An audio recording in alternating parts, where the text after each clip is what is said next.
দরপত্র ছাড়াই রাজশাহী মেডিকেল বিশ্ববিদ্যালয় স্থাপন প্রকল্প এলাকা থেকে দিনে দুপুরে কয়েকশো গাছ কেটে ফেলা হয়েছে।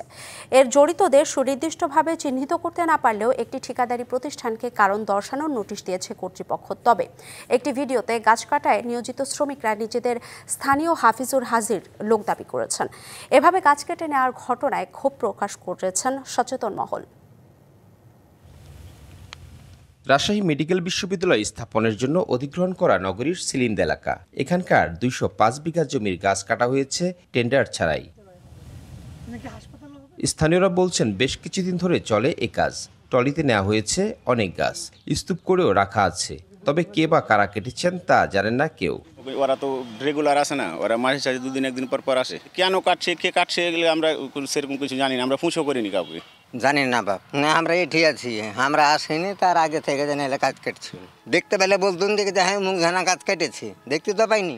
একটি ভিডিওতে দেখা যাচ্ছে গাছ কাটায় জড়িতরা নিজেদের স্থানীয় হাফিজুর হাজির লোক বলছেন।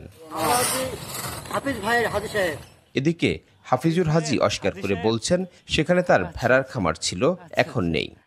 হিরন আরও মিনারেল ওয়াটার মাত্র 50 পয়সায় প্রতি লিটার। আসলে ওখানে আমার একটা ভেড়া এবং গরুর খামার ছিল, ভেড়া গরু আর কি পুষতাম। ওখানে আমার জায়গা ছিল। ওখানে অধিগ্রহণ হয়ে যাওয়ার পরে আমরা আর কি আমাদেরকে চিঠি দিয়ে দেয়, আমরা বাড়িয়েছে গাছ।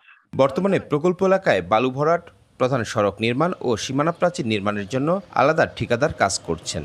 তবে গাছ কাটার অভিযোগে বালু ভরাট কাজের ঠিকাদারি প্রতিষ্ঠান হোসেন কনস্ট্রাকশনকে কারণ দর্শানোর নোটিশ দিয়েছে কর্তৃপক্ষ।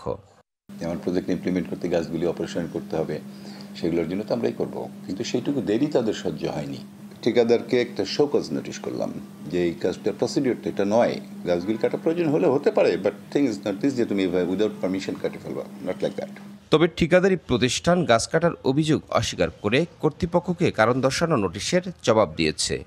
আমাদেরকে স্যাররা একটা শোকজ নোটিশ দিয়েছে, রিপ্লাই স্যারদেরকে আমরা দিয়েছি। আমরা গাছ কাটার সাথে কোনোভাবেই সম্পৃক্ত না। দরপত্র ছাড়াই গাছ কেটে নেওয়ার ঘটনায় ক্ষুব্ধ রাজশাহীর সচেতন মহল। দ্রুত গাছ লুটকারীকে চিহ্নিত করে আইনের আওতায় আনার দাবি তাদের। Sourav Habib, DBC news, Rajshahi.